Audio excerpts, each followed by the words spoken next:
বিহালীৰ নিৰ্বাচন এটা সাধাৰণ নিৰ্বাচন আছিল, অৰ্থাৎ বিজেপি দলৰ দখলত থকা আসনখন আমি তাক পুনৰ যাতে ৰাখিব পাৰোঁ তাৰ বাবে আমি প্ৰচেষ্টা কৰিছিলোঁ। কিন্তু বিহালীৰ নিৰ্বাচনে তেতিয়া জনসাধাৰণৰ মাজত উৎকণ্ঠা বৃদ্ধি কৰিছিল, যেতিয়া যোৰহাটৰ সাংসদজনে বিহালীত 2 মাহ ধৰি এক প্ৰকাৰ শিবিৰ পাতি নিৰ্বাচনত জঁপিয়াই পৰিছিল। কংগ্ৰেছ দলৰ যিকোনো নেতাই কোনোবা সমষ্টিৰ প্ৰতি বিশেষ দৃষ্টি দিয়াটো আপাততঃ দৃষ্টিত মই ভুল বুলি নাভাবোঁ।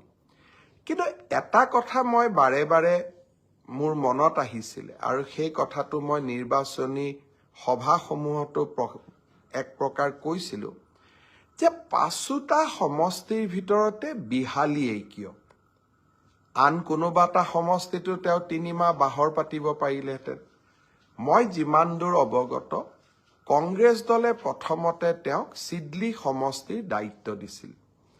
তেওঁ নিজে আবেদন কৰি চিডলি সমষ্টিৰ পৰা বিহালী সমষ্টিত তেওঁ নিজৰ দায়িত্বভাৰ লৈছিলে।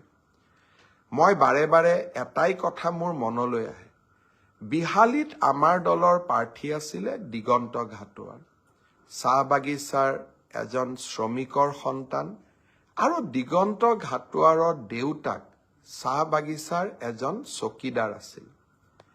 চাহ বাগিচাৰ সম্প্ৰদায়ৰ চকীদাৰৰ ল'ৰা এজনক হৰুৱাবৰ কাৰণে এজন যদি ৰাজ সন্তানে 3 মাহ ধৰি কেম্প কৰে, 2 মাহ ধৰি কেম্প কৰে, কৰবাত নহয় কৰবাত মই তাত সামন্তবাদৰ গুণ পাওঁ।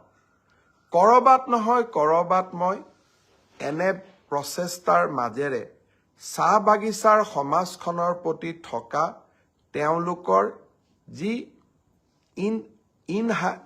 এক প্ৰকাৰ ক'ব গ'লে স্থায়ী যি ঘৃণা শব্দটো সংসদীয় নহ'ব, এটা স্থায়ী অৱহেলা, যি বহু দিনৰ পৰা অৱহেলাৰ মানসিকতা আছিল, তাক আকৌ এবাৰ প্ৰতিফলিত কৰে।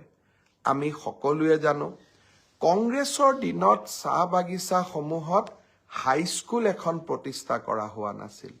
চাহ বাগিচাৰ শ্ৰমিকসকলক সদায় প্ৰাপ্যৰ পৰা বঞ্চিত কৰি ৰখা হৈছিল। আমি ৰাতিৰ ভিতৰতে সমস্যাৰ সমাধান কৰিব নোৱাৰোঁ, কিন্তু যোৱা ভাৰতীয় জনতা পাৰ্টীৰ চৰকাৰৰ কাৰ্যকালৰ সময়ত আমি আন্তৰিকতাৰে চাহ বাগিচাৰ শ্ৰমিকসকলৰ সমস্যাসমূহ সমাধানৰ বাবে প্ৰচেষ্টা কৰিছোঁ। আৰু কৰবাত নহয় কৰবাত বাগিচাৰ ৰাইজে আমাক আদৰণিও জনাইছে।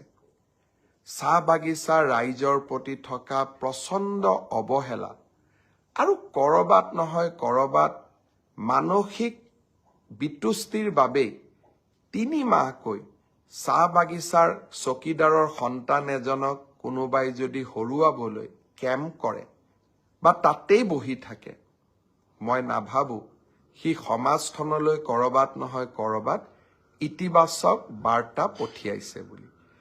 কংগ্ৰেছ দলৰ ই আন্তৰিক কথা, কিন্তু আমি বিহালীৰ বিজয়ৰ জৰিয়তে চাহ বাগিচাৰ চকীদাৰৰ সন্তান এজনক অসম বিধানসভালৈ আনিব পাৰি আমি আজি যথেষ্ট আনন্দিত। আৰু বিহালীৰ ৰাইজকো মই ভাৰতীয় জনতা পাৰ্টীৰ ওপৰত গভীৰ আস্থা পোষণ কৰাৰ বাবে আকৌ এবাৰ ধন্যবাদ জনাইছোঁ।